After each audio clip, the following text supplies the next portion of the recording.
Hello, everyone. It's the not Wednesday, it's the Friday solder sesh this time. And yeah, it's not Wednesday and we're not soldering. So there we go. I have Debra Ansell with us of GeekMomProjects and Bright Wearables. And we're going to talk all about her cool Bright Wearables bags, which we are now selling in the shop. That's alpenglowindustries.com. And they're super cool because she designed these specifically. She designed a custom board. She designed the bags to have custom cutouts that would fit the board so that the lights would show up really cool. It's based on a microbit, which is very easy to program. It's an awesome beginner kind of a thing. So if you've never done any programming before and you're like, oh, I don't know about it, like it's the best place to start. And yeah, we're going to go through the bags and the programming and hope that you learn something and have fun. If you're already like a total pro at microbits, if you're already familiar with electronics, this might be like a little bit, like low level for you, but feel free to still ask questions in the chat and stuff like that. We're happy to answer any kind of questions. Hey, Jason, how's it going? Good to see ya. Hey. So yeah, here we go. Hi, Debra. Why don't you give us like a little bit of background on what inspired you to kind of design the bags and things like that? And I'll meanwhile turn this one on. All right. Awesome. Thank you. Yeah, I've got mine going in the background, or a set of them. Thanks. This project evolved. The microbit came first and then the project, although my background shows, and anybody who's seen my Twitter feed or my blog knows that LEDs have been a thing forever with me. And the microbit came out, I think about 6 or 7, maybe 8 years ago, as a little tiny microcontroller for teaching kids to code. And I've done a fair amount of coding education and worked with a nonprofit that teaches kids. And they were looking to kind of develop a coding program just about the time microbit came out, and I stumbled upon it and loved it because it makes, I coded before in Arduino and all these things, but this had an interface that could be done so easily, while at the same time it has, an NRF. I think the original one has a 5238. I'm going to get the numbers wrong, and the more, don't worry, and if that means nothing to you watching at home, don't worry, it doesn't matter. But it has a pretty advanced microcontroller, and you can start with very simple drag and drop programming and take the microbit with you to far more advanced coding projects. I've started teaching kids to code on the microbit using the drag and drop interface, and we've actually transitioned to Python. And it's I'm an enormous fan of it as an educational medium. And the thing is, and what's really great about the microbit, and again, stop me if I'll get into how I got to use it, but the microbit has all these built-in sensors, and a display, as you can see. And so it's really geared towards physical computing. And when you're teaching, so it lets you very easily code things that react to your environment around you, which I think is so much more interesting. Yeah. Especially for novices to coding on a computer. Now, Bright Wearables grew out of this because I discovered teaching with microbit. It was great. I loved it. And there are a lot of wonderful accessories that you can buy to control with it. But a lot of them are robotics or the standard, there's some LED things, but no wearables. And, a lot of electronics kits, a lot of like really great fun, like control motors and all that. But there's so much you can do with it. And I said, could we make it a wearable? How could this work? And I initially, so I developed this. It was great for me because I'd never at that point created my own circuit board. And I learned a lot in the whole process of designing and developing this, and gained a lot of skills in that regard. And figured out a way, and actually along the way got a patent on the idea because I was pretty excited and I guess you'll show this in a little bit, we don't need to show it now, of how to secure this circuit board into the purse so that the LEDs align with the holes, and became this whole wearable project. But what I loved about it was you can teach coding. You don't need to teach coding with robots. You don't need to teach physical computing with, it doesn't have to be electronics and circuits, which by the way are great and I love them, but people like different things. And, I think if the more accessible, the more you can point out that coding and electronics everywhere, the more interesting it is to people. And the more likely you are to nab somebody who might think, well, coding sounds interesting, but I don't like robots, and realize it's everywhere. Yeah. So electronics are in everything. Kitchen stuff, now increasingly more wearables and clothing. I would say like the first electronics wearable that I think I ever saw were those light up shoes, right? Like, oh, I love the light up shoes. I love the light up shoes. I mean, now there are all sorts of light up shoes, but I mean, I remember, boy, I don't know when I saw the first set. It was definitely after, let's put it this way, they made them in too small sizes. Like it was definitely after I had outgrown the size range that those light up shoes were made for. But I remember like when they first came out, I was like, oh my God, these are so cool. And then I was a little sad that they didn't make them in adult sizes, Right. I have that problem constantly. So I shot JR.com, who David, thanks, had a comment about the PCB, and I want to thank you. Thank you for pointing out something that like I thought was really clever, and what the point of making this board and different models of purses were, is that they're not rivets, they're snaps. And I guess you can kind of show, if you want to show that on this in the demo. There's snaps and on the circuit board that go through holes in the circuit board, and corresponding snaps on tabs in the front interior compartment of the purse. So the design of the bag, it's meant to be, you can remove the LED, so you can have one bright board, one of the circuit boards, and swap it in for different models of purses, because there's a backpack, there's a clear, what I call stadium bag, because it's great for sporting events where they make you bring those clear backpacks, and there's a crossbody purse bag. So yeah, it's a modular system. And, ideally, like I've thought of and haven't gotten around to, I think it'd be really fun to put it in like a hoodie, sweatshirt, in a pocket or something, so you can, anything you can snap it into and align the holes, at least find the holes, it'll work. So thank you. Yeah, I hadn't seen snaps on circuit boards either. And that was a little tricky. I decided actually to install those snaps myself rather than ask a circuit board company to make them, because I thought that might be a little beyond their comfort zone. Yes, definitely outside of their normal realm. Well, let's go into this. Let's go into like the physical bag attributes first a little bit and show those off. I'm going to zoom maybe back out just a little bit, but I'm still getting, this one is the Annie. I'm still getting the name. I know, and yes, their name. Yes, that was actually one of the best aspects of having your own product is you get to name it whatever you want. Jason, who's on the live stream. Annie. I'm having a senior moment and I'm forgetting her last name. She was a NASA scientist. She was a pioneering NASA scientist. Oh, you caught me because I have now blanked on her last name. Annie. We're gonna cheat and help you out by looking it up on the website here. Yes, Ada is on it. Thank you. I could have told you you had to pick the Annie. The lovely interior of it. So this is like, a nice. It's a nice sort of large purse / small backpack size, I would say.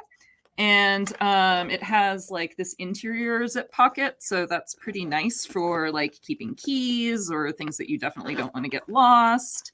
So it's just kind of in here. And then let's see, there's also like a little slide pocket right here in the front of it, so you can like do that too. Easily, Annie, easily. Thank you, Annie, easily. Yes, thank you. On any other day, I can tell you that the Ada is, yes. That's that black backpack. The Annie is the one I carry every day. My mom carries the exact same bag too, by the way, and I have accidentally taken her bag from visiting her house because of it. But wait, there's more. There's also a zip on the back. So that's pretty cool too. So a lot of accessible options here for like easily accessing different things. And there are little there are even these like little side doohickeys too. Yep.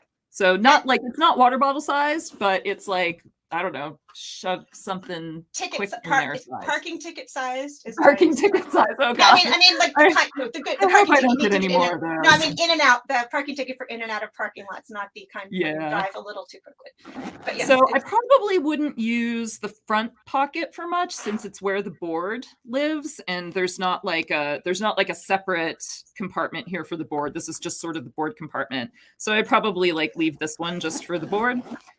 Wouldn't want to put your keys in there because you might short something out, like no metal. But yeah, it's a cool bag. It has like a lot of good options, and it is quote unquote vegan leather, which is just like what cool looking pleather, leather-ish pleather, essentially pleather. literally pleather. Yeah. And David asked, or iShotDare.com asked what the material in the window is. It is a holographic vinyl, so it has like a little bit of a, you tilt it changes colors with direct, not of course in the light I'm showing it in, but yeah, there you go. That's, yeah, yours shows better effect. So that way it lets the lights shine through when they're on, but when they're off, you don't see the electronics. The aesthetic for me was very important when I developed the bag because I love wearables, but my goal has always been to make it not look like you just slapped a circuit board onto your clothing. So the nice thing about this bag is that if you turn off the electronics, nobody has any idea there's anything that your bag would do anything unusual. So let's demonstrate. Hang on. Yes. So see, if you turn off the bag, it just pretty much looks like a bag. Yep. So yeah, so that the holographic vinyl, that's why I didn't choose clear vinyl. I chose the holographic vinyl for that purpose because it has a little bit more opacity in the light but it still lets the LEDs shine through. Yeah, it is cool. It has like this cool, like, it kind of looks blue. It kind of looks red. It has like this really interesting tone to it. Yes, thank you for noticing that. Yes, thought went into every aspect. Thank you, David, for noticing. And Blenster is here. Hello, Blenster, and Bob is here too. Hello, hello all. Cool. Nice. So that one is the Annie bag, and then this one, and the Annie bag only comes in black. The Grace bag comes in several different colors, and it comes in black as well, but we have the blue and the pink ones here and handy, and with the microbits in them and the bright boards in them. So this one, let's see, I'll turn this guy on. There we go. So that's what this one looks like. And so, yeah, tell us now, who would the Grace bag be? Grace Hopper is a pioneer in developing. Yes, that's what I knew. Annie easily just for some reason. Grace Hopper was a pioneer in developing computer programming languages, and she made a lot of contributions to the field and developed. Oh, I'm going to blank on the language, but she contributed a great deal to kind of the science of computer programming. Yes, yeah. So she's an awesome role model, and yeah, she was in the she was in the military for a while. I mean, she served under a lot of, she kind of just did her thing, and back in the day, by the way, back in the day, I think there were more women in computer science than there are now, and more women in computing, as women were the very first computers. But they were literally the computers way back when it started. There's a whole history there, which I won't go into, but somebody's got a really interesting podcast on that somewhere, I'm sure. Ooh, I am sure. Oh, thanks, Ben. Thanks for Ben says that he can't hang out long because he's hosting dinner. But thanks for dropping in at any point you can. That's like what the stream is about, like in and out, whatever. We don't expect everybody to stay for the full thing. So this is cool because it has a little credit card slot inside. So it has like 1, 2, 3 slots and like an extra one on top for all your cards. All your cards, and then there's a divider. Ooh, and then there's even a like clear vinyl like license or something kind of slot here. Yes, it works. It kind of works in lieu of a wallet. Excuse me, my dog has been as I told you she would. She likes it. Yes, so you don't have to shove the wallet in the purse if you don't want to. No, and it keeps everything pretty well organized. Yes. Yeah. And so the second one has the same. Slots too. There. Yes. So you can keep like go out like with like a significant other who doesn't want to carry their stuff. You can have your stuff in one compartment. When your friend's jeans don't have pockets big enough for their wallet, you can carry your friend's stuff as well. That is correct. I love it. Absolutely correct. And it's big enough for a cell phone. That's the critical. Yes. That's the critical metric. Dude, this thing could fit at least 4 plus size cell phones for sure. So there we go. So yeah, it's very convenient. I like this one. I love crossbody bags, and yeah, I wanted kind of a sampling of. Yep. Yeah, so it has a strap that can be lengthened and be really long, or it has 2 straps. Yeah, shorty style strap for the over that you can do. Yeah, over the arm. Cool. So that's a great. And the last one. Oh, I got so many things blinking right now. And then the last one, this is my favorite because it's clear. So this is the stadium bag, good for all of those events that require clear bags. If you're in the US, that's a pretty normal thing for like concerts and sporting events to require clear bags so that they can easily see if you're, up to no good or something. Yep. So yeah. No, it's just a fun. Yeah, it's a but fun. You still have the holographic vinyl like over the stars and stuff, over the stars and over the LCD in the middle, which I think is kind of neat. So yeah, and of course you can only have, as we said earlier, you can have only one bright board and then snap them in and out of each style of bag if you want. And we sell all of the different variations on the website to enable you to buy bags alone or boards with microbits alone or bags with boards. So yes, lots of options. No, the modular, that's what I like about the modularity. The goal is you could take it with you. You could take the microbit out, do a program, and you could literally use it to reprogram it to measure the ambience, ambient light or something like that. Do a little fun experiment, and then load the old code, pop it back in the board, and go. Yeah. So, and this one's nice and big. It'll fit like a fair bit of stuff. Definitely like some water bottles and lots of phones, and yeah, all your stuff. Cool. And adjustable straps and everything. So yeah, it's quite comfortable to carry. I like backpacks. I find them very comfortable. It's a good kind of day outing. It's a good day bag for an outing. And it's really good. Actually, the thing about it is, of course, the last 2 years we haven't had any, but it's really the ideal bag for a concert where you do have to have the clear bags. If your friends can't find you at night, you light it up. Like you can find each other. So there's utility there. I like it. Yeah, that is actually like a very good thing that I hadn't even thought about. So David says that Grace Hopper was a Commodore and a computer. Good. That's a good one. It's so true. And then people talking about mole bags. I don't know. I'm not sure what that is, but actually, but Bob has a really good question. Yes, it works very well. I designed it around the microbit, but it works also very well with the Clue, and I have done that. I don't have one running right now, but you can absolutely, and it's kind of fun because the Clue has a little, instead of the 5x5, the microbit has like a really cute, but it's a 5x5 pixel grid, and the Clue has a screen. I can't remember the resolution offhand, but something like 128 by 128-ish. So you can display animations on your purse as you walk around. They're little, but you absolutely can, and you can see them through the window.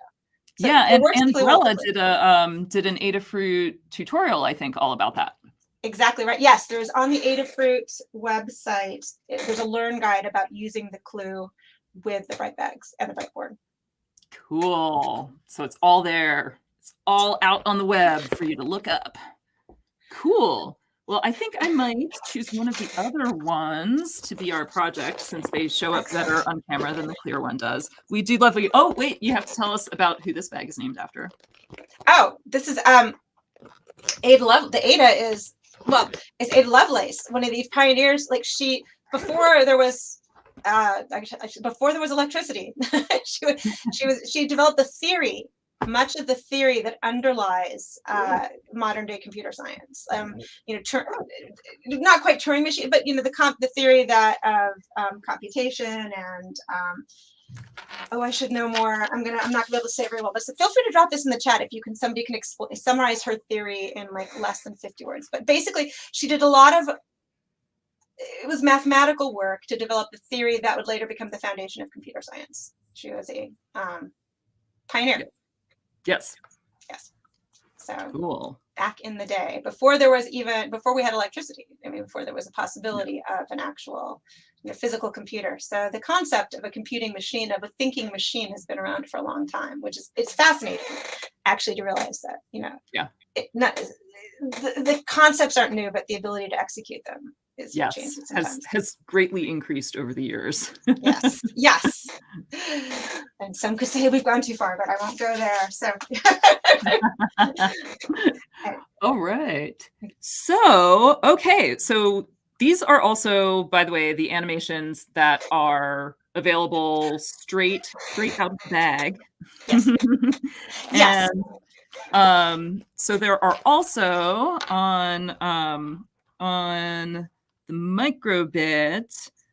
I guess we can't really access. Here we go. I'm gonna take this out here a little bit. I'm gonna turn it off for a second.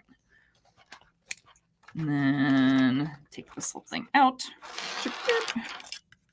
There we go. So there we go. When it's out, you can see that there are these two buttons on the front. And so you can cycle through like right now, it just cycles through the different animations. And you can like freeze it and cycle and choose one animation that you like the best by pressing, I believe it is this button. Yes. So here's another one that's kind of fun. I'm gonna need to, yep, there we go. Yeah, I think that's sorry, I'm having a hard time seeing. I think that's a Twinkle, right? The colors evolve through the color spectrum, and it's a Twinkle one. So yeah, I have a demo prepped on how to code it. Right, so it comes with like a variety of animations built in, but of course, I would argue that the best part of the bag is you can customize it with your own colors, with your own messages. I gave it to a friend who was a big UCLA fan, so I programmed in a blue and yellow animation and the text saying "Go UCLA." Nice. So there's a lot of fun things you can do, and especially with the built-in sensors, you could do things like make it respond to your movement, and as you're showing it, pushing the button certainly works. And it's highly customizable, and that again. And then that's the animations, I think. Yes. It'll cycle through. Eventually route back if you. It'll loop around. I think I like the full-on rainbow crazy the best. That's that's the standard.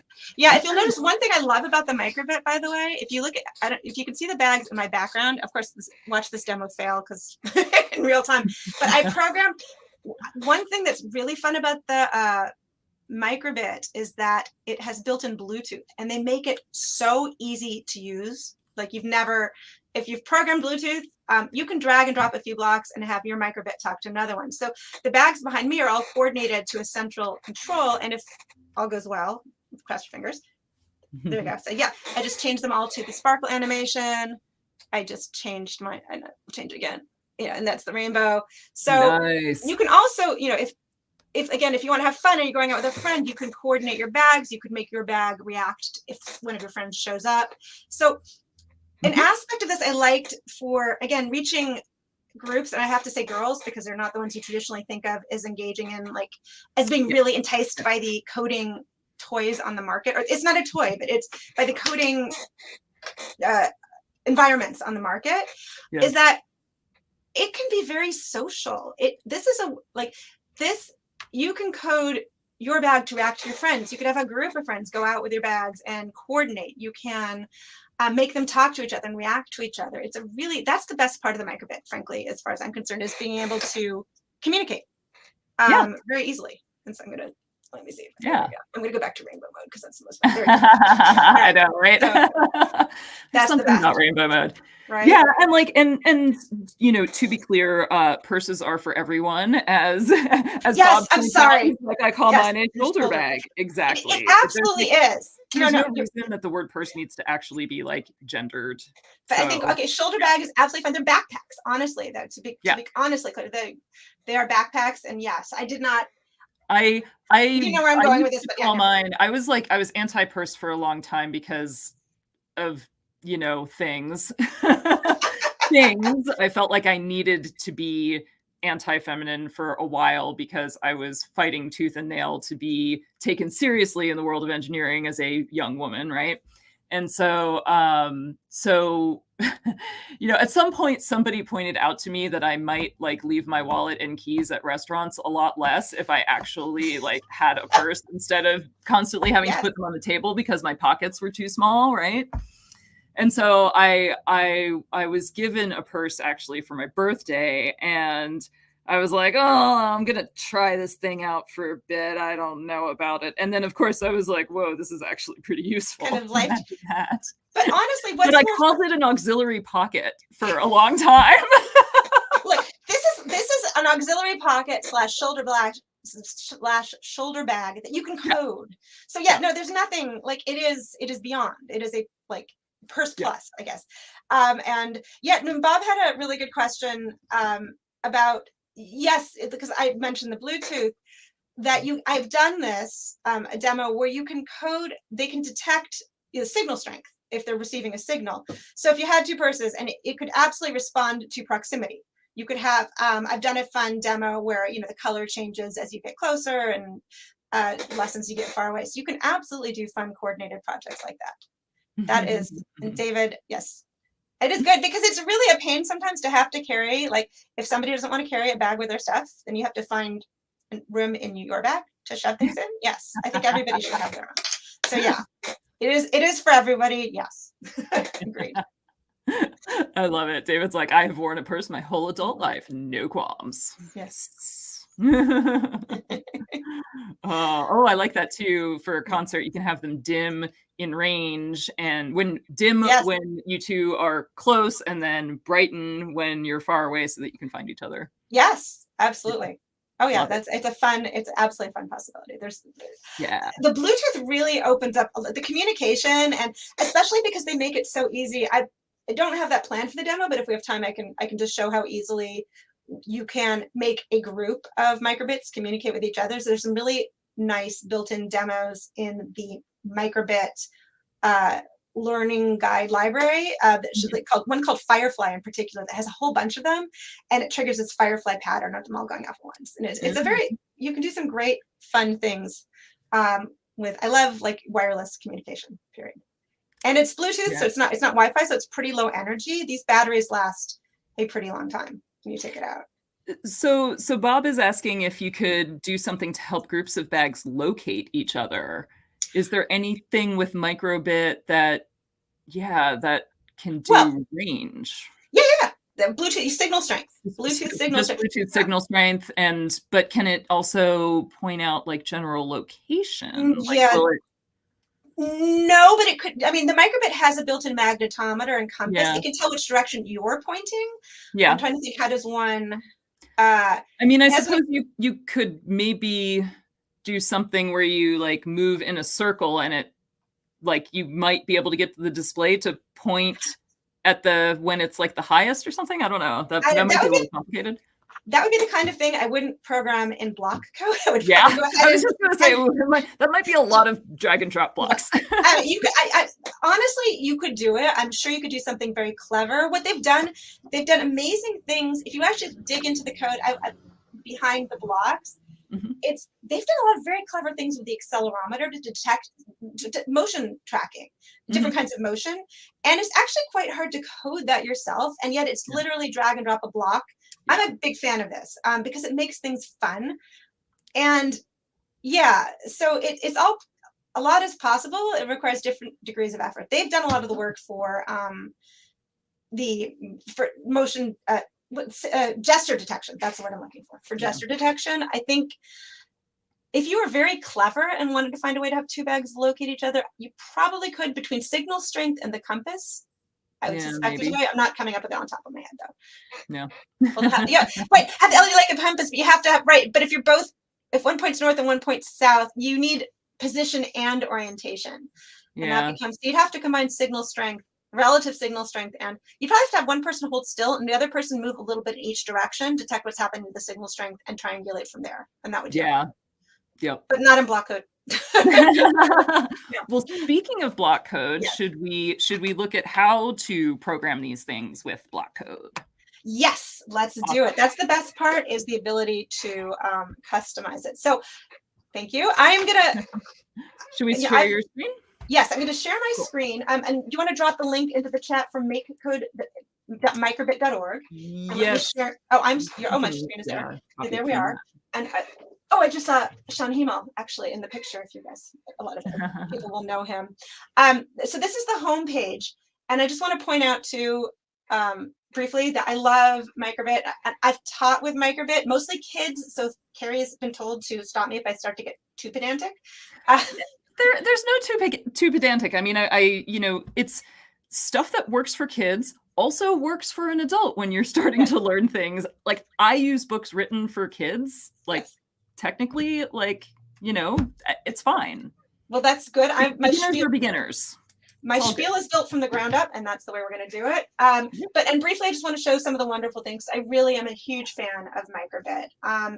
And again, I get the reaction a lot from people I describe my project to. They say, "Oh, that's so cool," but coding E, and I want to say it's not that. It's so, if you could see it. There's Sean. If you could see how easy it is, you wouldn't say it like that. So, so the first row, if you go to the homepage on Microbit, the first row, it saves your project in the cache of the browser. So if you erase your cache, they'll disappear. But you can. But you can download and save your code, but it actually it's also stored in your browser for a little while. There's all sorts of wonderful tutorials if you scroll down that I highly recommend if you're interested in learning more. But I will go into how to create your own program. So you can see some of my old projects. You create a new project by clicking the big new project button. You can give it a name. We're gonna start with a Mother's Day project because near and dear to my heart. Hopefully that's okay with everybody. So I'm gonna call this Mother's. And I'm going to try to follow along on my computer, but since we're also streaming using it as a display, interesting. But what I'm going to do? I'm switching. You don't need to. I'm going to switch my camera to show the display on my Microbit that's connected. Let me just finish typing Mother's Day project and click create, and it will take us to the code editor. And let me switch my camera right now to the overhead view. 1 second. Cool. Yeah. There it is. Okay, so I don't know why it's so fuzzy. I don't know if it's on the lens, but hopefully you can at least. There we go. Maybe if I'm good. It's good enough. You can kind of see the patterns. Yeah. So you can see the patterns, and so this is the Microbit I'm coding. So awesome. Let me show a couple of things. So first of all, I'll start with the editor, and then I'll get to how you get the code on the Microbit, because there are a few nice features of the editor. And let me start by saying, so the editor runs in your browser, and if you're watching this on the live stream at home, you can do a lot in the editor without having a Microbit. So you might want to follow along and write the code yourself. And learn because it shows you, it's also a simulator. It shows you what happens on the Microbit that's shown on the left there. Right, exactly. The 3 sections to the code editor are on the very left. There's an emulator, which when you create your code, will show you what it looks like. It will not show a preview of the LEDs, but it will show you what the Microbit will do. And we'll see how you can interact with it in a moment. There are the middle section are different color, each are different menus with code blocks. And they're grouped by function. So basic are kind of the most basic functions: draw picture, show words, and I'll get to more of that. Input is interaction with all the sensors, the buttons, the accelerometer. We'll get to a few of these. The accelerometer, the pins, the gold row of contacts along the bottom, and then there's lots more stuff that you can explore on your own. And then the right section is the editor window. And all you do to create a program is you click and you drag and drop code blocks. So I'm going to go to the basic menu. I'm going to go down to the 4th block down, drag the show string hello, and I'm going to drop it. I'm giving the whole spiel. This is how I teach the kids who are brand new to microbit. So if you want me to speed up, just nudge me along. But you grab. Oh, we have a quick question. Yes. Is it similar to the Scratch system? Very much so, yes. The main difference is that the microbit is designed for physical computing. So a lot of the code blocks here are geared towards interacting with the sensors and how to use that. But yes, if you've done Scratch, whereas Scratch is built around avatars, which have a word, sprites. Oh, yes. Coding sprites. Yep. But by the way, microbit has sprites. The difference is you're designing them for a 5x5 display, so they're a little more limited. So yeah. So and notice I dropped this code block here, the show string, and again. So I want to actually interrupt there with the word string, because if there's anybody from the yarn world that is watching this, the word string might be a little bit confusing, because in the programming world, string refers to words, basically. Any word that is more than one letter long is a string. Exactly right. It's text. So yes, we're not talking yarn strings. We are talking text strings. Correct. Exactly right. So, and you can change these code blocks by just typing in them. And as I explained again, when we're starting out with coding, each code block, it's like building blocks. You have a bunch of wooden blocks, you build a tower. You have a bunch of code blocks, you build a program, and each block is an instruction. So the show string instruction causes your microbit to show text. And there are two, we'll notice when you start with the editor window, if you're a more advanced coder and you've coded in Arduino, these loops will look, these are both coding loops. The on start loop is analogous to init. Is it called init in Arduino? No, I'm blanking. It's your setup rows, it's your cast-ons, you know. It's and then the loop, the forever loop is analogous to the loop. And I'm of course blanking what it's called in Arduino, because that's where my brain is today. But yeah, it's just called loop in Arduino. So, all right. And that part of your knitting pattern is the, like, you know, casting on. The forever is the like knit the entire, you know, knit in circular knit forever, you know, until you're done, pretty much. Right. On start is the casting on. In programming, it's just, you just keep going forever. Pretty much. Well, that's exactly it. So yeah, so you can drop the code blocks. So the code blocks, if they're not, the C-shaped code blocks will run in and of themselves. The code blocks with the matching indentations are built to snap into place inside these C-shaped loops. So now notice I've snapped this in on start. In the emulator, it says hello. So you notice that the emulator now shows the text hello. Cool. It runs the program, but it's going to run it once, because on start code block runs once at the beginning of the program. So if I move show string hello over to the forever loop, as may be intuitive to certainly people who've coded before, hello is going to run forever and ever and ever. And we can easily, so you can see it running on the emulator, and we can change the string to show string to, I'm going to say happy Mother's Day. And it'll automatically go ahead and update that in the emulator. And if you wanted to reset it, there's a restart your emulator button, there's a pause your emulator button. And so that's great. And so now, just as a quick demo to get started with the microbit, I'm going to show what happens if to download the code, the steps you have to go through to program. We've got a standalone program here. We've literally moved one code block, and it's enough to display a message. So you connect your microbit to download the program to the microbit. I'm going to unplug it from the Brightboard for just a second. Turn that off because it's bright. So you can leave it plugged in while you code it. I just want to show. There is a USB cable that connects to the corresponding USB cable in the back of the microbit. The other end, the standard USB goes into your computer. Wrong direction there. And the one thing that you have to do when you plug in your microbit is you have to pair it. Oh, I forgot to mention that the make code editor works best in Chrome and in Edge. If you have a different browser, you may experience some difficulties because it's based on a platform called Web USB, or it's built around that. And I don't know how that, I don't know if other platforms are that. So there might be some weirdness if you're on an Apple device with Safari. It works, I think. Yeah, most people, when my students do it on Safari, I think I usually have them use Chrome. I don't know. I think Safari may work. To be honest, I'm not sure off the top of my head, but you can always get Chrome for Apple. So now, but before you can actually use Web USB, you have to pair it. So if you see this purple download button here, the 3 dots next to it, there is a link that says, once it's plugged in, you can connect the device, which pops up another window saying, you're saying next. You just say, it gives you a little more instruction, just click next.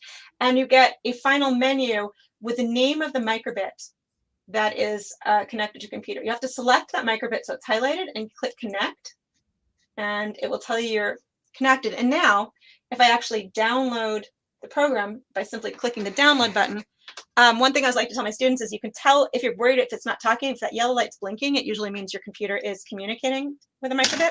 So nice. Sometimes people get impatient. The first time you download a program, it can take a while. Ah, interesting. Okay. Yeah. So good to know. Don't expect super immediate results. If it seems slow, that's normal. Yes. So now you can see it down. Yes, that's exactly right. But could you see? You can see it's now showing Happy Mother's Day on my microbit. Whoops! It would be if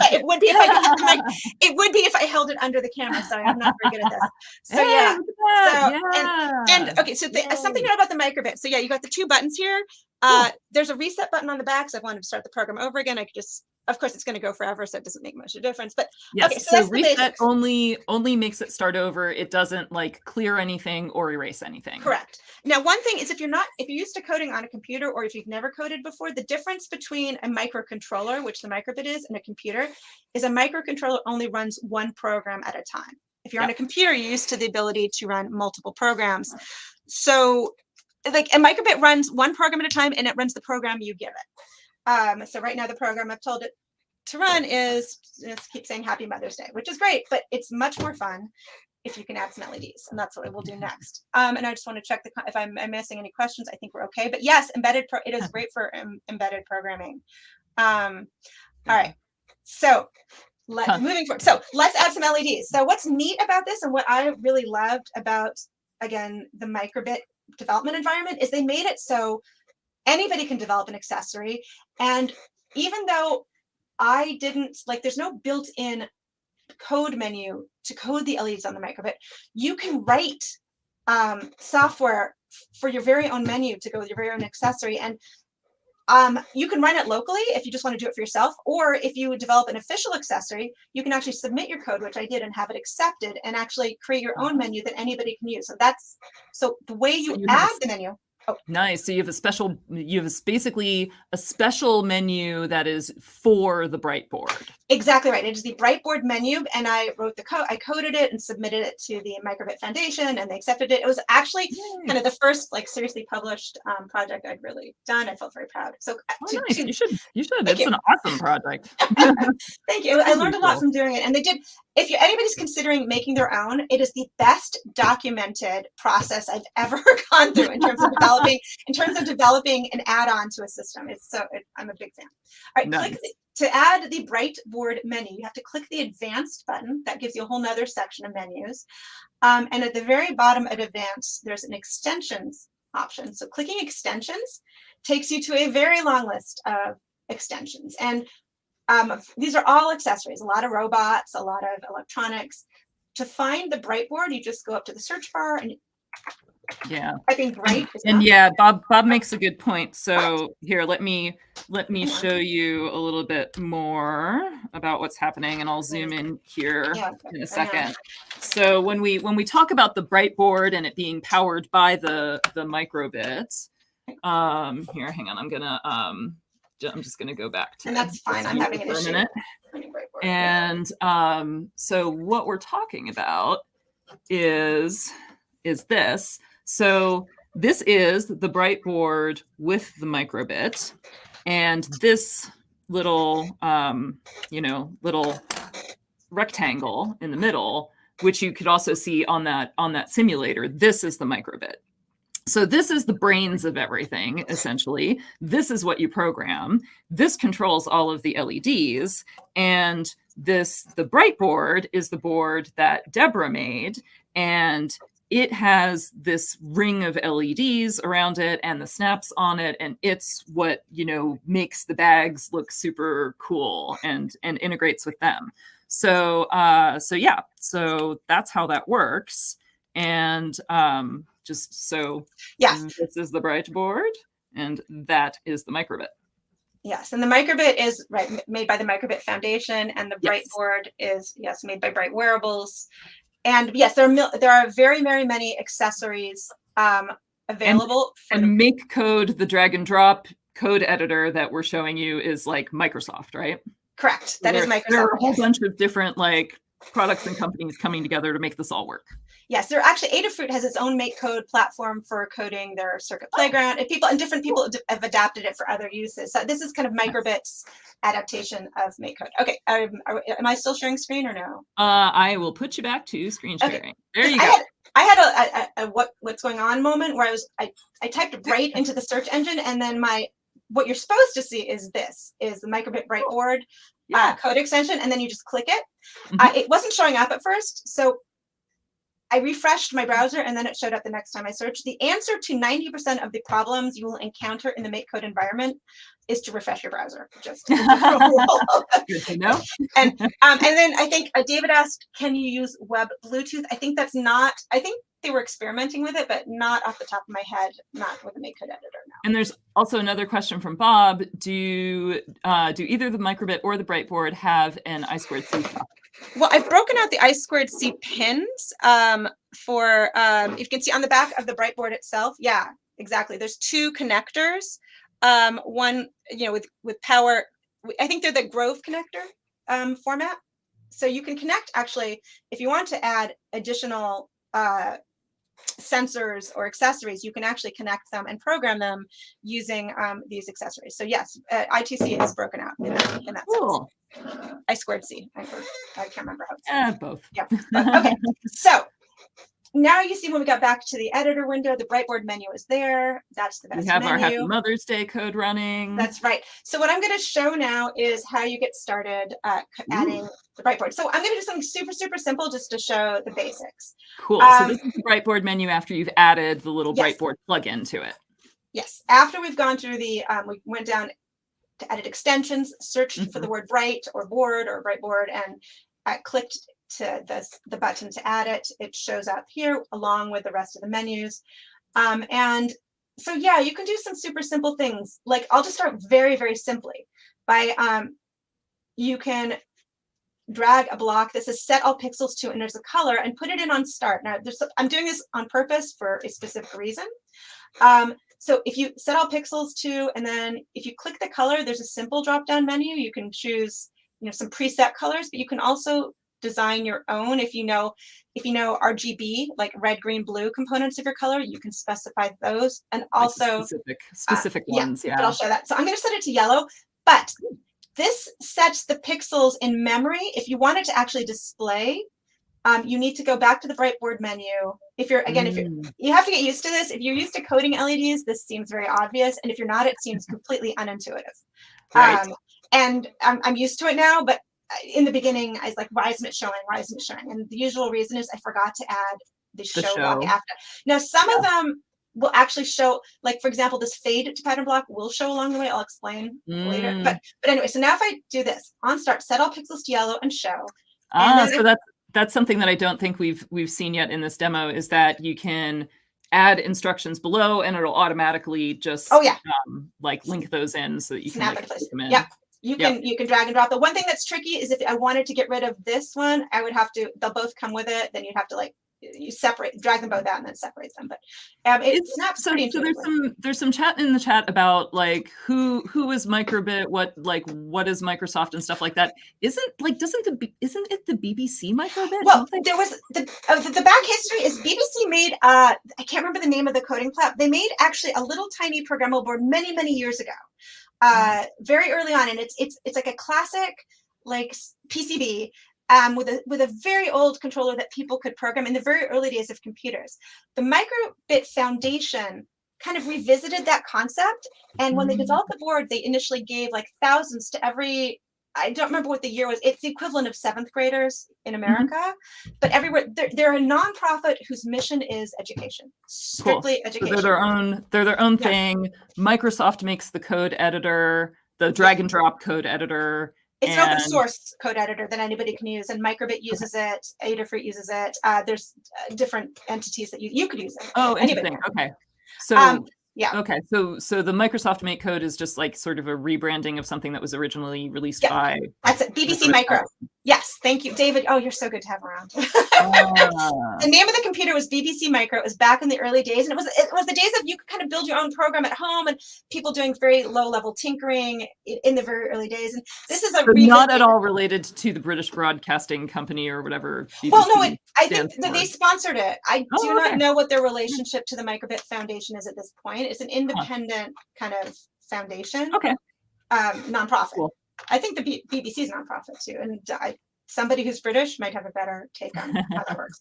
All right, so I'm going to download the code now, sorry, just to show how it works. So if I just download it, I mean, it's going to, you see it change it, and it takes a second, so you got to be patient. Downloading, and I got a little message here. And again, it takes longer the first time you add a new menu or something like that. So there's more instructions to load. It does partial code updates. So the next time, it should, oh dear Lord, no. Hello, did I turn off, hang on. Yeah, that's because I did a silly thing and turned it off my bad, I turned the off switch when I did it. So if I just restart the program, yes. Oh, hey. That's bright, right? You can set the brightness. Right. Yeah, so if you want to set the brightness, you can add another code block to do that. Back to the bright board menu. And if you go to set bright, there's a set brightness right at the bottom. Let's do that. And now if I download it. Plunk. Now I download it, and you should see a significant. It should take a lot less time to download now. Yes, there you go. And that's it. Yeah. Yeah, cool. much better, right? So nice. That's neat. But okay, so you got yellow. Now you want it. The more interesting thing is to change it. So one of my favorite things to do is make a rotating rainbow, because that's the best pattern.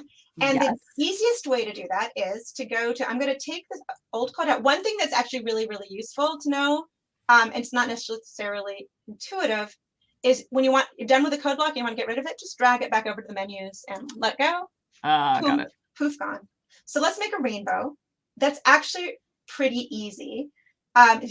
There is a set pattern code block, and I'm going to put this in on start. This lets you set any pattern. If you specify a pattern of fewer than 12 pixels, it will repeat. So this will generate a red, black pattern. But to make a rainbow, go back to Brightboard. And black just means that the LED is off. Correct. Right? Yes. Black means the LED is off. Exactly right. There are no black LEDs, sadly. No, there are not. And anybody who tries to sell you one is pulling your leg. Yes, that's right. It's a black light. Yeah, although black light is, it's not technically black light. Okay, so now. UV. Okay, so if I put the show block, again, after the set pattern, you need the show block to make it display. So this is all good. So now in 1 second, once it downloads, there you go, there's a rainbow. And now in forever, if I want to make it rotate, I'll go back to the Brightboard menu. Scroll down and grab a rotate pixels code block. Now be careful, there's a shift pixels and a rotate pixels. Rotate makes them go all the way. The pixels each have a number. There's pixels 0, 1, 2, 3, 4 through 11, because we start the numbering at 0. Shift will shift them. The shift means after you hit pixel 11, you're off the screen. Rotate means pixel 11 loops back to pixel 1. So we want the rainbow to rotate, not to just disappear. Right. So we're going to grab the rotate pixels by 1, put that in the forever loop. Now what's important here is because the computer, I like to show the kids this one. I like to do a demo, and it goes really, really fast. You can't see anything. So to make the pattern rotate at a reasonable speed, we're going to put in a slight delay to slow the computer down to a speed our eyes can appreciate. So if we go to the basic menu, there's a pause code block, and that tells the computer, I just want you to slow down. So if you grab the pause code block from the basic menu and now download it, we've noticed in OnStart, we set a rainbow pattern. And in the forever loop, we just rotate the pixels. I don't need to reset the colors because they were set in OnStart. They just need to keep rotating. And once it's downloaded, did I download it? Or hello? Did I click download or did I forget? So Tom says he has totally made black LEDs by overcurrenting them a little bit and burning them out. Yes, well that is one way to do it. Okay, let's see who caught my mistake. This is what I do with my kids when I'm teaching them. I always do this. Who caught my mistake? Why is my rainbow not rotating? Who knows? Somebody who's paying attention. Robin, okay. Somebody tell me what mistake I made. Do this every damn time. She says you didn't put show on it.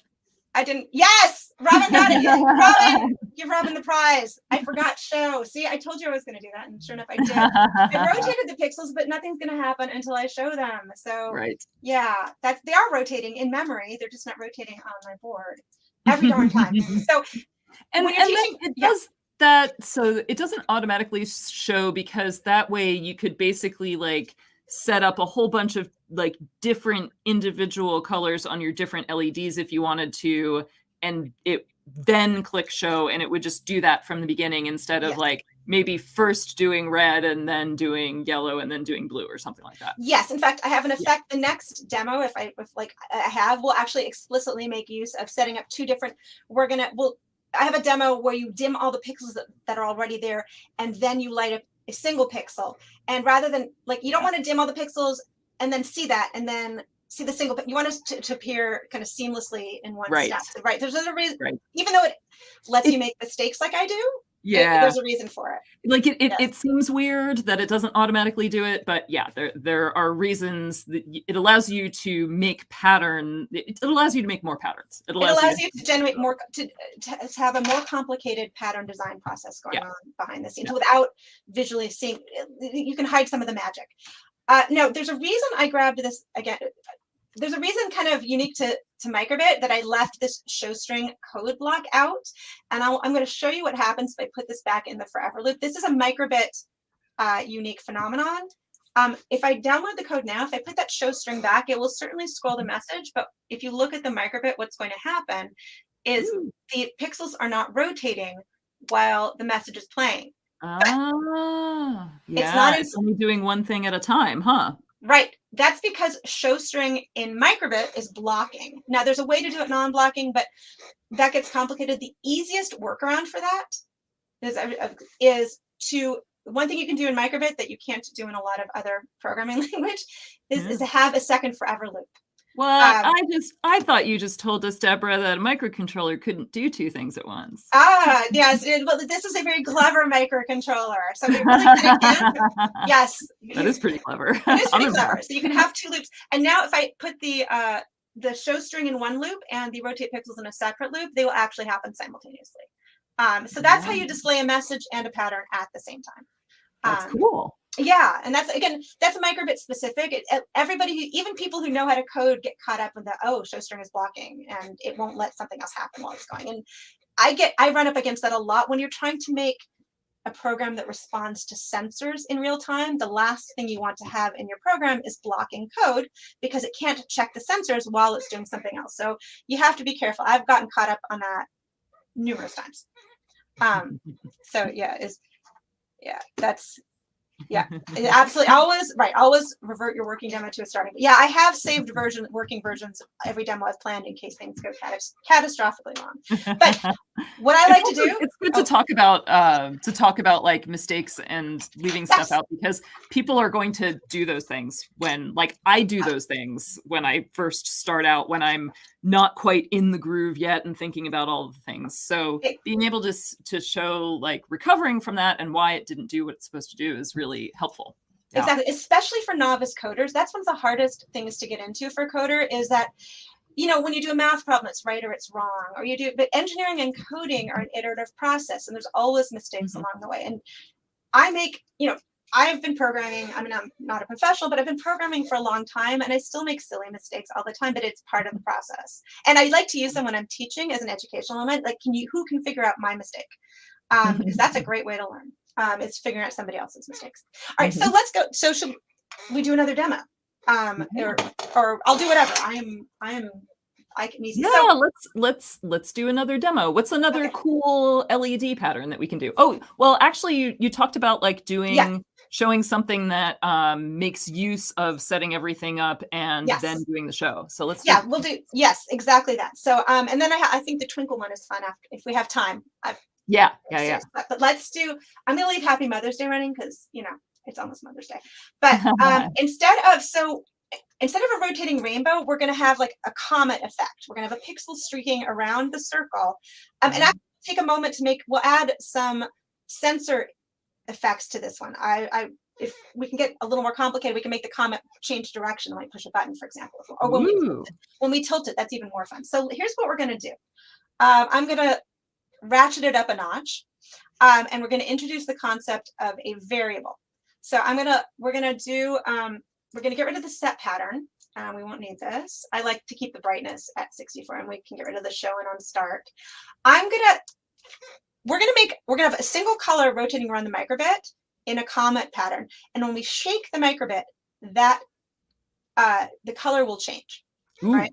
So, but if, like I explained to kids, a variable is a code block or a coding concept designed exactly for that situation. It's designed to hold data that may change as your program executes. And in microbit, to create a variable, you go to the variables menu and click make a variable. They make it super easy, and I'm going to call mine comet color. All right, and then it creates, boom, it's a menu that populates with code blocks depending on what you tell it to do. So I've created a variable called comet color. It has this nice little set comet color code block. So when our program starts, I'm going to set our variable comet color. Now the nice thing is this can be it doesn't have to be a number, although it would work as a number. If you go to the Brightboard menu, the first code block, see this, is a color. It's white, but it doesn't have to be white. If you click it, we can pick any color we want. Or from here, again, you can use any different color, but I'm just going to pick, we start with a blue comet. And then more friendly than red fireballs. More friendly than red fire, yes. And then we're gonna, because our comet is going, yes, it's true, although it can turn red, I suppose. Because our comet is going to rotate around the screen, we need to track its position, which will change. So that becomes a second variable.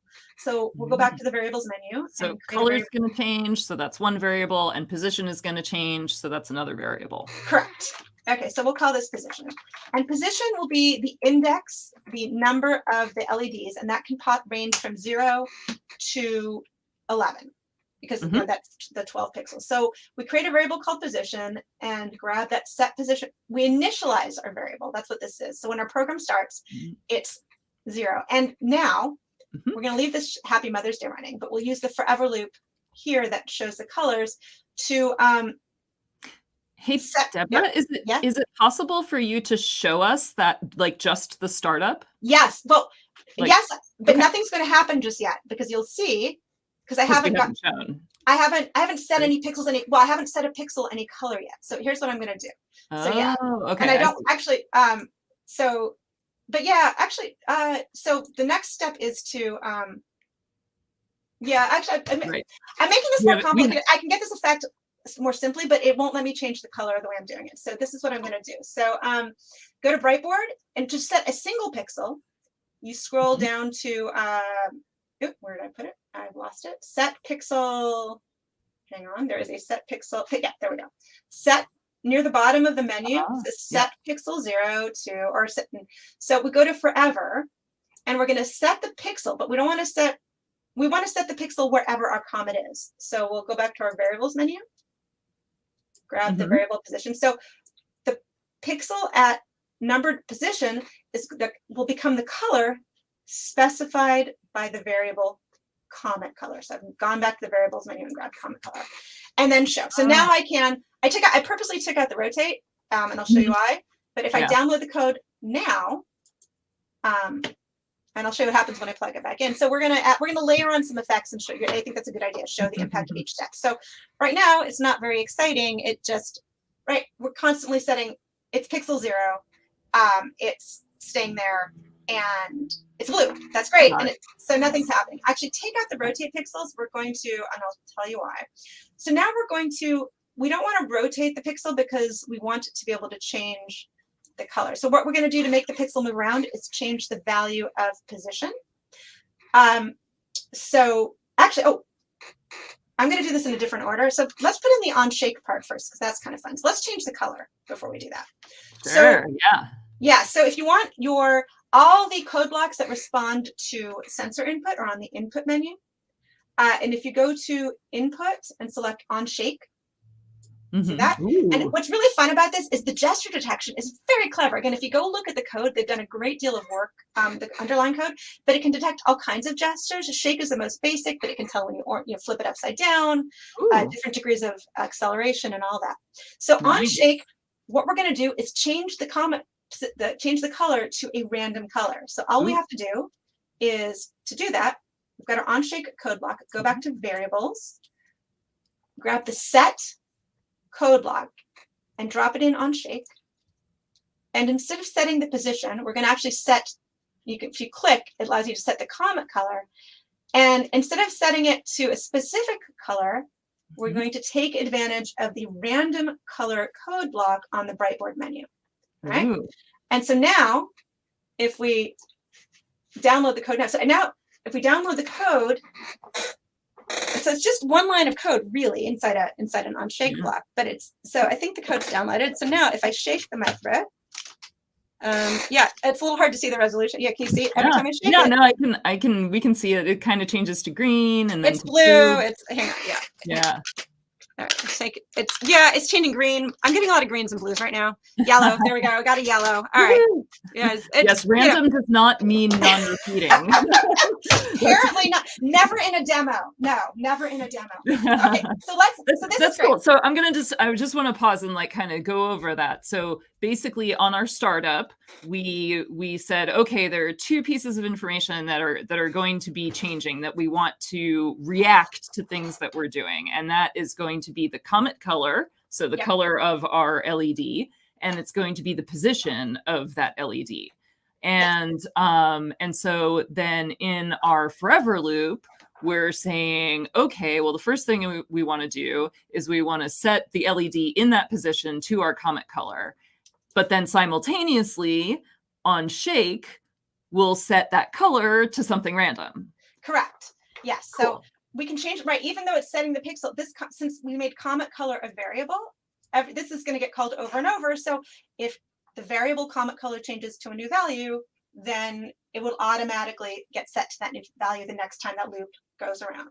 So now let's use the forever loop to increment, to add 1 to the position of the pixel. So that way we'll make it run around the circle. So all we have to do to do that is to change the position variable by 1 each time. That will move it 1 around the board. So go back to variables. So to change the value of a variable, you can use, we're going to use set because we don't want it to get higher than 11 because there is no pixel 12. So what we're going to do, the way we take care of that, we're going to set it to its value plus 1. But if it hits 11, we want to wrap back to 0. So the easiest way to do that, this is an interesting thing too, I think, about coding that that is a little confusing and hard for people to get at first when they're super new writing their first program. The concept of incrementing, you don't just say that the position is the next one. You have to say, okay, the position is the same as your current position plus 1. Yes. That's how you say the next one. And it's a little bit iterative, so it can sound really weird at first and take a little bit for your brain to wrap around it. But yes, that is how you increment things. Oh, sorry. I just read the chat. Sorry. Bob said you got your BS in math at UIUC. My middle son is at UIUC studying computer engineering right now. So yay, check that out. All right. Anyway, so yeah, there's a way to, by the way, Microbit actually, because it's educationally based, you can do this a couple ways. I can do it the more intuitive way, or I can do it the mathy computer science way. They do actually have, for that reason, because it isn't intuitive to increment. Look at that. Change position by 1. I like, let's use that one instead. There's different ways to do it. So let's use that one. Okay, then we don't have to do that set change variable. So instead of I'm gonna back up on what I did here. So so all we're gonna do, to move the position ahead, we're gonna change it by 1. And then what we're gonna do is say, well, we know position can't be bigger than 11. So we're gonna check. If we change position by 1, if we add 1 to it, and it happens to be equal to 12, we're going to reset it to 0. And that's Makes sense.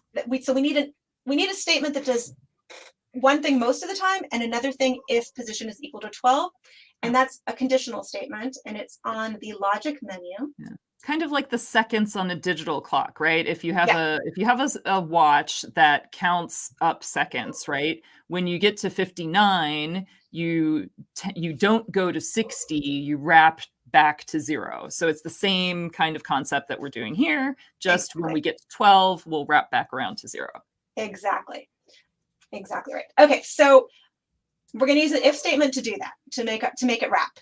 So right after change position, we'll put in our if, and then this is called a conditional, and we need to set the condition. We need to, instead of true, we need to put some statement in there that explains when we're going to do when we're going to execute the code that goes inside this loop. And the condition is also, code block is on the logic menu under comparison. So grab the second comparison block that has a less than, and you can just do, we're going to say if position is greater than or equal to 11, then we set position to 0.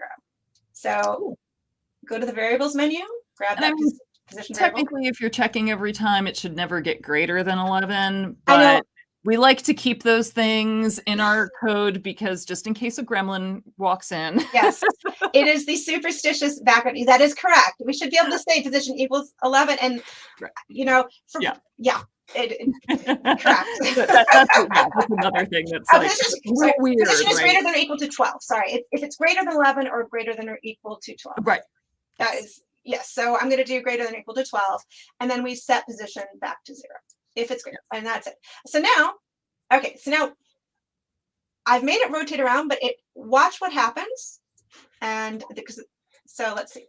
So what's going to happen now? I'm downloading the code.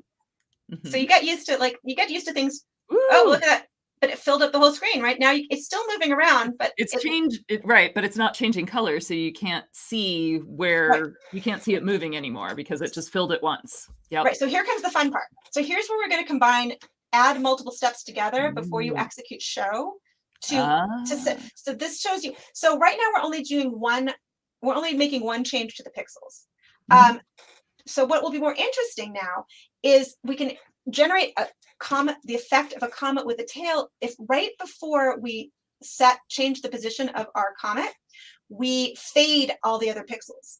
And we can do that from the Brightboard menu. Back to Brightboard. I wrote this code. Scroll down to fade pixels by. Grab that code block, and you're going to put that. Yeah, you can put it right. You want to put it right before the set pixel. You put it right at the top there. So we'll fade the pixels, and we'll play with changing the values. I'll set it to like 191 or something, and download it. And what's going to happen now is, you see what happens is so after each time it creates a pixel, it fades the other ones before it. So that generates a comet with a tail. So now they can light up again the next time the comet comes around, and we can actually see it moving. And you can change the length of the tail by dimming or fading at a different level. If you make the fading less intense, you should get a longer tail. I think I have to move that correctly. So I should give it a second. Oh, I made the fading more intense. Sorry, I was. You make the fading less intense. You get a longer tail. So it's a fun effect, and now we've programmed it so that you've got this comet around, and every time you shake it, okay, it's gone from light blue to dark blue for some. There we go. Now it's yellow. Yeah. My random colors seem to be heavily weighted towards the blues, which actually kind of makes sense if you look at the way the color. I think I've got a random. Anyway, you could also the way to make it more effective. Actually, the way to make the random colors change a little bit more interestingly. Would be instead of to random color, I would go to I'll do this because you can do it very quickly. Instead of when you shake it, setting it to random color. Oh, like set it hue saturation. Yes. So grab the hue saturation. Just set the hue. Pick a random hue because that's a little more even. So instead of random color, you can delete that, and you get a random hue by picking a hue value randomly between 0 and 255. I think, or is it 0 and 100? I'm going to forget.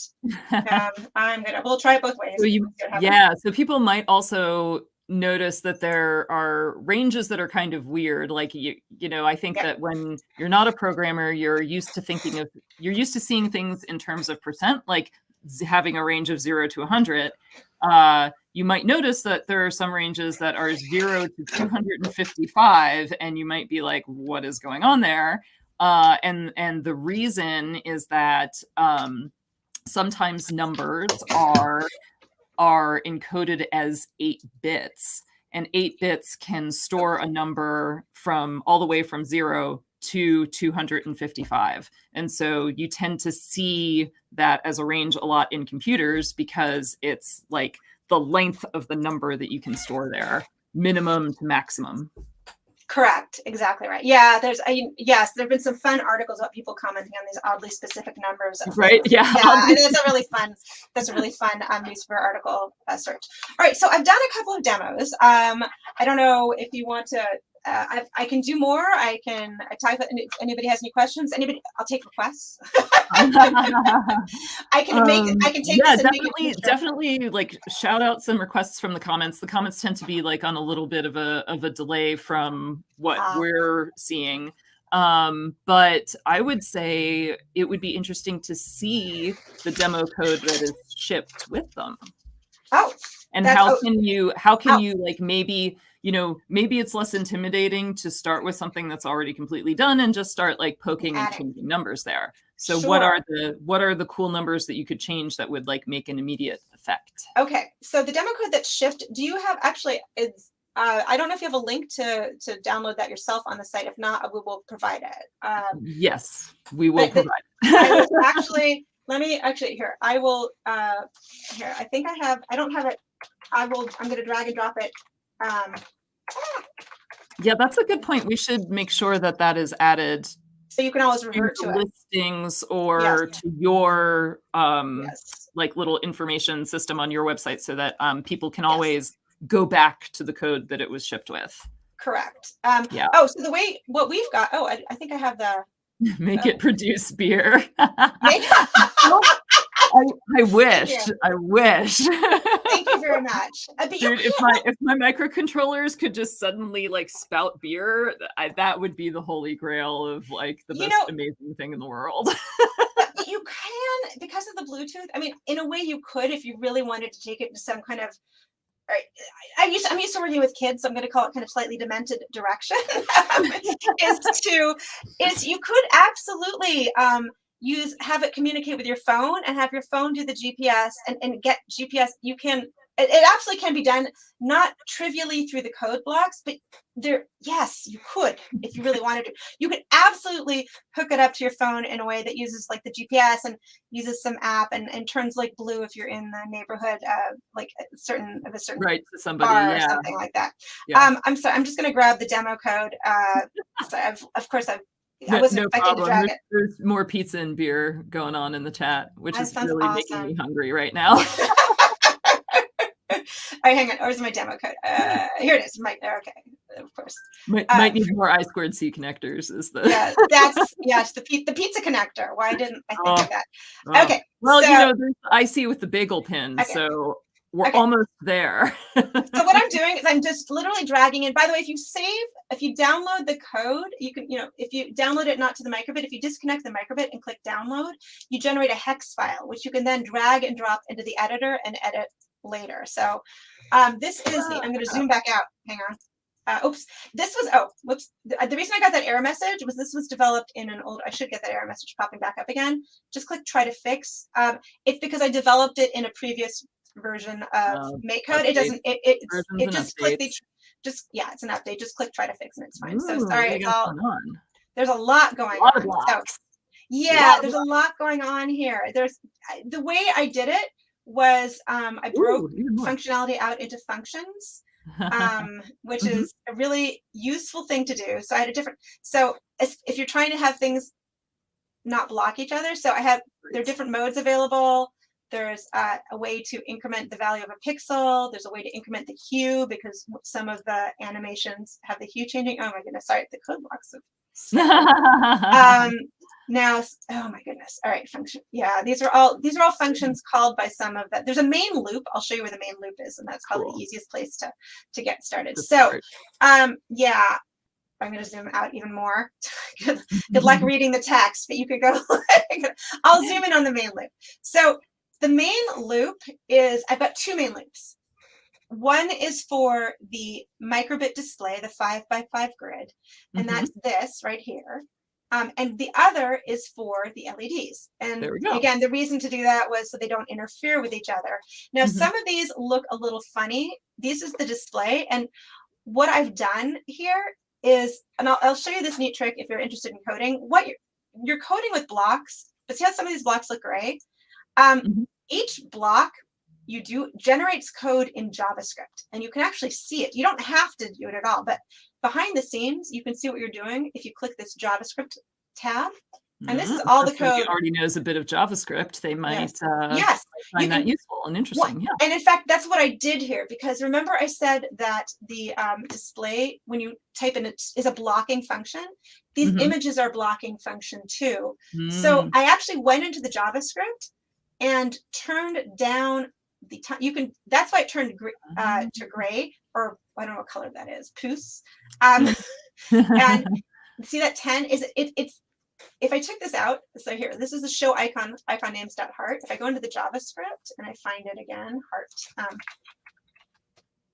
So what I've done here is I edited the code block with a value that makes it display the heart for much less time than it normally would. See, if I remove that, the show icon reverts back, but it also means the heart is going to be blocking. See how that heart takes so much longer time to go? So it was for, there's a little bit of a trick to it. So I'm going to go back to JavaScript. So those are things that so those are basically anything in gray is like a standard microbit function that you've like modified a little bit specifically for this demo. Yeah, so if you're comfortable with programming, it's actually a really fun way to learn JavaScript, by the way. I have one of my kids teaching himself JavaScript using this editor. I mean, there's other ways to do it, but he's very clever for doing it this way. So yeah, and you can, if you hover over the name of the function, it gives you all the arguments and all that. But back to the blocks. So things you could do, it becomes a little harder to modify these if they've been modified in JavaScript. But for example,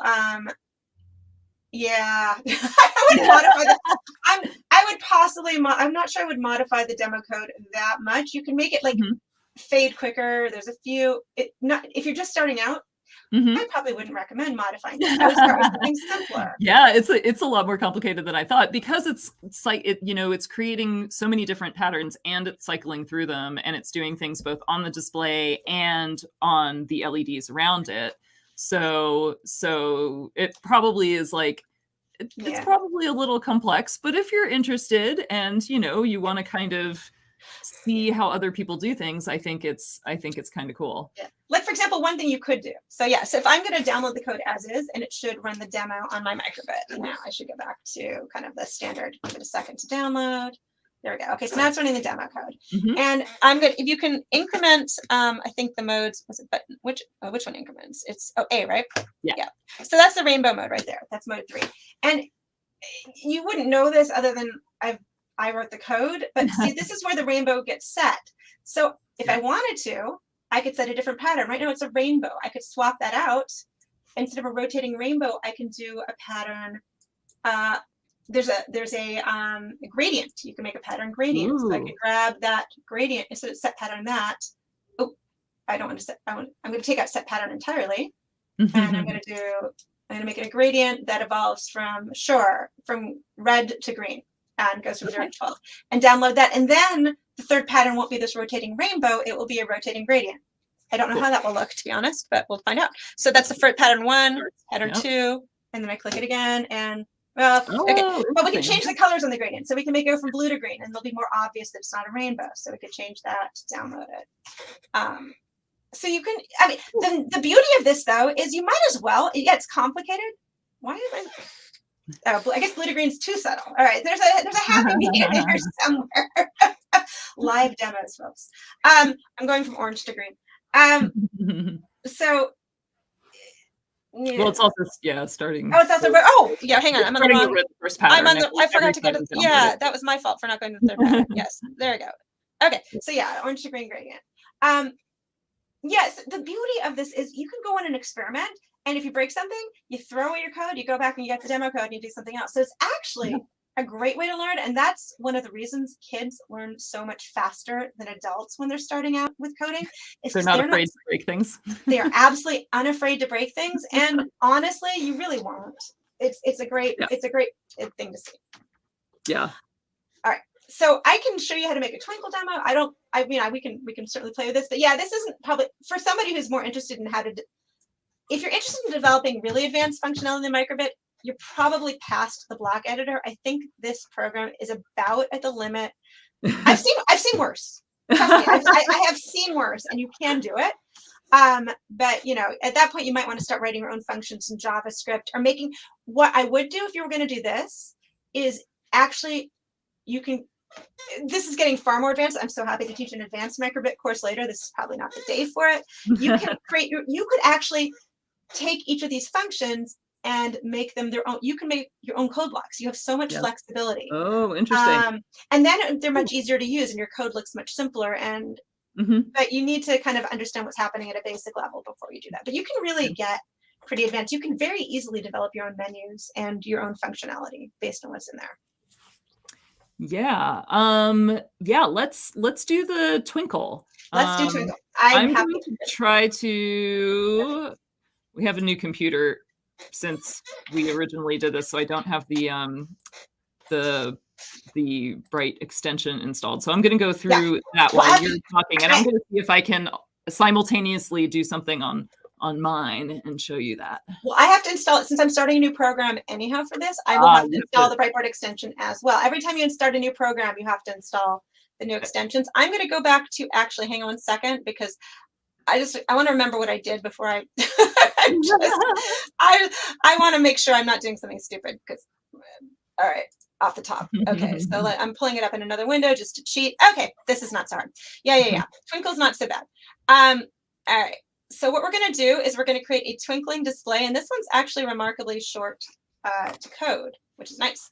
So first thing we're going to do is in our program, we're going to click extensions, find Brightboard, and it pops right up right there. I click microbit Brightboard to add the Brightboard menu, and we're going to randomly set pixels on the microbit and then fade them out as the program goes. We're going to use that same fade effect to make them kind of pop up brightly and then slowly fade out 1 or 2 at a time.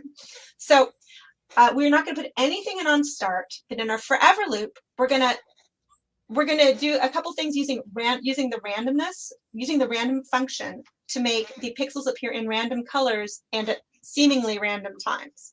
So in our forever loop, so we're going to set 1 pixel at a time to create the twinkle effect. On the Brightboard menu, you set a pixel with the set pixel code block right down here. And we're going to set a random pixel, and we're going to use the built-in random function from the math menu. So on the math menu, there's 2 random functions. You can pick a number or pick true or false randomly. I do a nice little coin flip demo where I use the true or false, but we're going to pick a random pixel using set pixel, and it's going to be a random value from 0 to 11 because it's inclusive. And we're going to set it to a random color. So instead of always setting the pixel to red, you could have it just be only red twinkles if you want. But we're going to use the random color code block to make it a random color. And then what we're going to do is we're going to pause so that the twinkles, they don't all light up at once because the computer will immediately pick the next random color. But we're going to have it pause for a random amount of time so that we can't predict when the next pixel will light up. So you go back to the basic menu to do that. Scroll down to pause. So after you set a pixel, we're going to pause, and we're going to pause. This pause block, it counts milliseconds, 1,000 milliseconds in a second. And go back to the math menu and pick random. And the way I did it for my demo, we're going to have it pause anywhere from 50 milliseconds to 300 milliseconds. That seemed to work well when I did it before. And I can download this code now and you'll see what happens, but I bet you can predict what's going to happen pretty easily. So you can take a guess if you're not sure. Oops, I've lost. Oops. I've lost you. Did I log? Am I still here? No, you're good. You're good. Okay, Let's go to I've the lost. screen. Oh, there Yeah. you are. Okay, there we are. Okay. Oh, okay, and yes, I'll answer the question about how you create custom code blocks in a moment. So, okay, so what just happened here? Where are we not? What? Hello. It downloaded, but that was not what I expected. I will be honest. I'm gonna try that one more time. Oh, I did it again. Okay, Robin, what mistake did I make? Robin? Yeah. She's like, show. Yeah, actually, yeah. So yeah, show. Every time. Every time.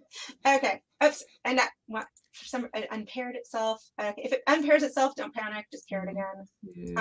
All right. Done. And download. Okay. Where is random? Like where is the All right. Something is. Where's the random color again? Is that in It's Bright? on the Bright menu. Yeah. Color. Got it. Yeah. My micro. Sorry, I knocked my microbit cable loose, which is why. Sorry, that's the other. All right. I'm down now. I think we're all good. So I'm going to download it again, and we should see. There we go. Okay, so what's happening is they're lighting up, but they're not fading away. So that's what the. So to make them actually twinkle, we need to add. Remember, because this code block has a pause in it, we don't want to put any more code. The code for fade. We want the fading to occur on a regular interval. So we're going to actually, rather than put more code in this forever loop, we're going to pick a second forever loop so that this random pause doesn't affect the fading code. That way we can Debra, I have a quick question for you. Yes. This one. Okay. So we have and the version of microbits that we have with the kits are version 1s. Correct. And so it just like came up with a an incompatible thing for me. So do I have to set the microbit in the code editor to a version 1 because it's a version 2? Yeah, it shouldn't though, unless there's some code in there having to do with none of the Brightboard code is incompatible. If you want to share screen, I can tell you. So I can just say ignore it and download anyway. Yeah, although I'm wondering if there's some. It is. I know it's a very strong error message. No, it's very. You don't have? Did you accidentally move a music block onto the? There's no other. Oh, maybe I did. Hang on, I was screwing around and dragging blocks. So yeah, if any of them are music or if the code block, there are a couple of code blocks. Hey, no, it's not. Yeah. Okay. Did you find it though? Yeah, that was me. Okay. If you're following Debra's instructions, it's fine. So yes, so the difference between the version 1 that we're shipping and the version 2 is that there's no microphone or speaker on the version 1. So you can't use any of the music blocks or the input blocks. They do say microbit version 2. The input blocks that have to do with sound or touching the microbit logo. That's correct. But you can get a microbit V2, or if you really wanted to, I actually had I'm going to pull it out of my little drawers here. I actually was playing around with this before V2 came out. I have a little microphone attached to the Grove connector. If you got a microphone on a Grove connector, you could actually attach it to the board and use it. All right, so I'm going to continue with the code. In our second forever loop, we're going to fade our pixels to make the twinkles fade away because right now they're being very bright, but it's too bright. It's not pretty. So we'll go back to our Brightboard menu, fade to pattern, fade pixels by. I am going to. And I think I did, yeah. And I think the value, I did 228 because anyway, that was just. Cool. And then actually what I'm going to do here, no, that's fine. Fade by 228 is fine. And then I actually had the pause. There's a reason for this. I put in a very short pause because you don't want it to fade away too quickly. I put in a pause on the basic menu, pause of 10 microseconds because I did something else a little bit later, but this should work for now if I've done. We'll see. So now let's see. Look at that. So we have a pretty twinkling effect. Yeah. And you can have mine is before and Debra's is after that second forever loop and pause. That's cool. Yes. And I'll show you something actually briefly if you'll humor me. We can make the LEDs on the microbit twinkle as well by just adding a single other block of code to we go to the LED menu here, those control individually the LEDs on the microbit. There's a toggle. So you can turn them on with plot, you can turn them off with unplot, but toggle will flip if the LED is on. Well, that's in, oh, by the way, it's not, except that's in, the course you're taking now. It's part of the IDE from hell. Sorry, this is a reference that nobody else will get. Yeah, it is part of the IDE from hell. That there actually is a toggle LED built into, and I'm blanking on the name of the IDE, the one that nearly killed me. No, not the toggle, the plot. The plot was like a little bit of a weird thing, but I mean, it makes sense when you think about the microbits LED display as a matrix. So you have to like plot a position and a brightness on it. But it seems like if you're just coming at it fresh, it's like, why am I plotting LEDs? Don't I just want to like turn them on or off? Correct. I'm going to zoom in here. One thing I want to show you just really quick is a nice little trick if you're coding. So we're going to toggle X and Y LEDs on the microbit screen.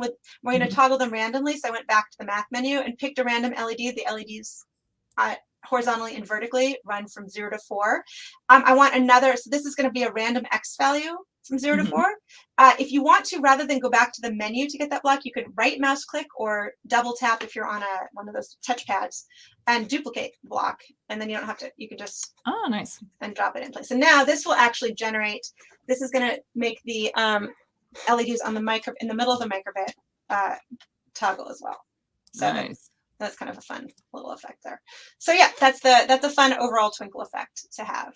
And again, you could do things like, the things that I find most fun are adding sensor inputs, so that if you tilt it, you could do things like if you tilt it one way, there's a delay in here. It twinkles faster. You tilt it another way, it tilts slower. By making this pause variable dependent on the tilt angle, things like that. All sorts of fun ways to play with that. I need to put I'm still making the LED matrix go. Yeah, no, so I need to do the pick random, which is under math. Yeah, actually, by the way, I would take the show block. One thing I did differently here than when I first did it, it's better to have the show block in the forever loop that is timed regularly than it is to have in that I put it there to demonstrate before we'd added the code, but the show block will work better if the fading will be more even if it's not displaying at random time intervals, but rather at regular intervals. But yeah, but it still works. But yes, you see the fading more. This fades more smoothly if you put the show block. If there's a regular interval between the calls to show LEDs. Got it. There is a light sensor. It's not the best light sensor. They actually use the LED. It's possible. There's some really interesting science behind. You can use an LED, a regular LED, as a light sensor, and I'm pretty sure that's actually kind of what they do. There is a light sensor. It returns a value. It's not the most sensitive. It returns a value from 0. Here, I can show you actually. In fact, let's do that. That's actually kind of a fun one. That's a good idea. It was a super simple demo. I'm not sure. I haven't tried this before, so live demo. Bear that in mind. So what we can do is we can let's pick one of our forever loops, and we're going to do a set bright. Go to Brightboard, and there's that set brightness block, I think right at the bottom. So what we're going to do is we're going to set the brightness to be whatever. We're going to correlate it to the reading from the light sensor. So what we're going to do is make it brighter when it's dark and darker when it's bright. So we're going to set the brightness to basically the inverse, like to move in the opposite direction as the reading from the light sensor. So the reading from the light sensor is on the input menu. Okay. And it's right there. It's called light level. Got it. Runs, and if you don't know what the values are, if you right mouse click on the block and click help, there's some nice built-in help in the MakeCode editor, and it will tell you that the light level is a value between 0 and 255. So what we're going to do is we're going to set the brightness to 255 minus the light level, and that should make it, that should work. Okay. So we're going to the math menu for a little subtraction there. And let's set the brightness, the overall brightness of the board to 255 minutes. Now, I've never tried this before. Again, there's could be something very interesting going on here that I don't know, but let's try it. Let's see what happens. It should. All right, let's try downloading it. So it should make it, if I cover the light sensor. Where is the light sensor on the microbit? It's on the very front. So if I Okay. cover, it's interesting. So it doesn't really appear, but let me try something. Okay. Where on the front? It's not really a light sensor. It uses the pixels. It actually is the pixels themselves. Oh. But hang on. It's not. Well, let me see if this does it. Okay. Oh. Interesting. I wonder if light level, set brightness. Yeah. Oh. Well, maybe we'll make the fade correspond to the light level. That's going to work a little bit better. I think that combination of setting brightness and fading, maybe I have to take a look at the code. Yeah, we are already doing a little bit of adjusting the brightness. I wonder if we fade pixels by light level. Let's see what happens. It should affect the rate at which the twinkles it should affect the lifespan of the twinkles. And also I'm turning on my overhead light. It's not the most sensitive light sensor. So I have a bright little ring light. I'm going to try to. So if I shine the light on it, if I pull my ring light down, let's see if it affects the fade. Well, it definitely is being reactive to like me covering it and then uncovering it. Yeah. So if I move the light away, wow, they dim really quickly. Yes. Yeah. And if I move the light on, they twinkle more. Of course, it's hard to see. So yeah, it is working. It's not the best usage. You'd need to calibrate that and select the range values. 255 minus light level. Will that make it better? Maybe. Probably. Okay, so now it's super bright. Oh yeah, okay. That works really well. That actually does work pretty well. All right. So it's really, really, really bright and like less bright. Yes. All right. So yeah, it's really, I love like the microbit and how easy it is. How the web USB that allows you to download your changes very quickly. The interactivity. Oh yeah, yes, these are very bright. And then if I cover. Also, I'm starting to wonder if my light sensor is broken because I'm not. Oh no, there we go. It's all right. I don't know. It's hard to see on camera because LEDs are so bright on camera anyway. But I think I'm saturating. Take my word for it. That's really bright in real life on ours. Yes, and then that is less bright in real life. Yeah, I think you are saturating. Yeah. I mean, I think I'm saturating and you're not. So yeah. Oh. All right, so that is so that's a demo, but it's wonderful to take the it's really great to experiment. I can't tell you how much fun it is to like figure out. Sometimes a lot of times things don't work out in the way you think they're going to, and it's still really fun to figure out what they do and why they do them. So cool. Yep. Well, this was awesome. Thank you. This was really fun. Thank you for letting me come and play with LEDs. Oh my gosh, are you kidding me? It's always a pleasure to spend an afternoon with you, Debra. Oh, Carrie, likewise. We have to do more blob. We'll have to do a blob. Oh, we could do a microbit controlled blob session one day, maybe. That would be fun. Or blob. I have my blobs back there. I told Carrie before the show I didn't light them up because they were too bright. They were saturating my screen. Maybe we could figure out to like microbit control them. They would be less. Cool. That's right. All right.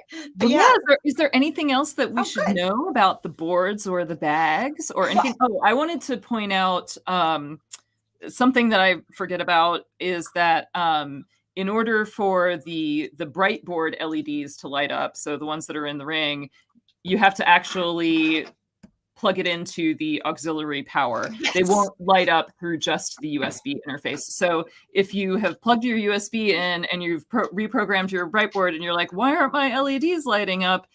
It might be because you're not also powering it through the batteries.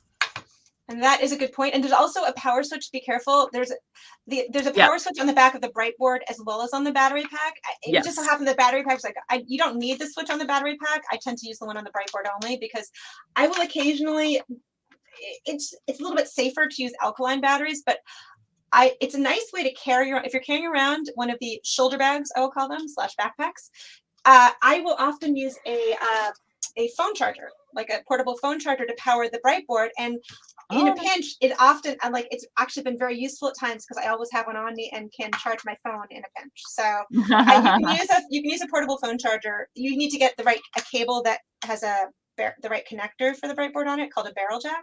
Mm-hmm. But yes, so yeah, you need but it will work without the connector to the breadboard itself, to the microbit itself, but it will not work without power to the breadboard. To the breadboard, yep. Yes. So yeah, there are always a few things to check if something does not work as you planned. Power is the first one, so like make sure you're on here and on here on the board, and you're also plugged in with USB if you're reprogramming it. And yeah, there we go. Yeah, thanks, guys. And if there's any questions, type them in before we go. But you can also you can drop them in Twitter or or contact Carrie. she's got the website going. So, but yeah, it's a fun. There's so much you can do, and if anybody wants ideas, there was actually, we should publish a link to that project that the teacher did with the Bright bags. I have to go see. I've sent you a link to that. A teacher did a classroom project with a bunch of Bright bags. I have to take a look at what she did. So yeah, let's do it. All right, lots of possibilities. Thanks, everybody, for coming. Yeah, thank you everybody for coming. And yes, it was such a fun solder session. I learned a lot today as well. So yeah, next week there is no solder sesh because it's my birthday. and the rules are I don't have to live stream on my birthday if I don't want to. So I think I might go climbing and maybe, see if some friends will join me for dinner. So that's my birthday plans. Have a good birthday. Happy birthday. Excellent. Thanks. Awesome. Well, thank you all for joining us on a Friday at an A standard time too. So cool. All right. See you all later.